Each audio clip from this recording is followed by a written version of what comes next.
Hello, আমি সাথী। আর আমি বাংলাদেশ থেকে কলকাতাতে এসেছি। তো এখানে আমি আমাকে ২ মাস থাকতে হবে।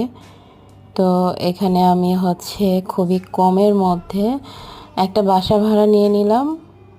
এই বাসা বলা যায় না, ছোট একটা ফ্ল্যাট, একটা রুম আছে আর রান্না করার জায়গা আছে।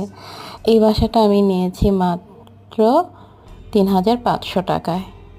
তো এখানে চাইলে আপনারা ২টা রুম করেও থাকতে পারেন। এখানে চাইলে ৫ থেকে ৬ জন মেয়ে আরামে থাকতে পারে।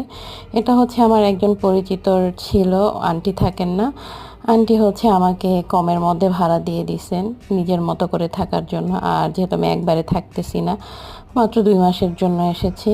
তো আপনারা যদি কেউ কলকাতাতে এসে চিকিৎসার জন্য ২-৩ মাস বা বেশি টাইম থাকতে হয়,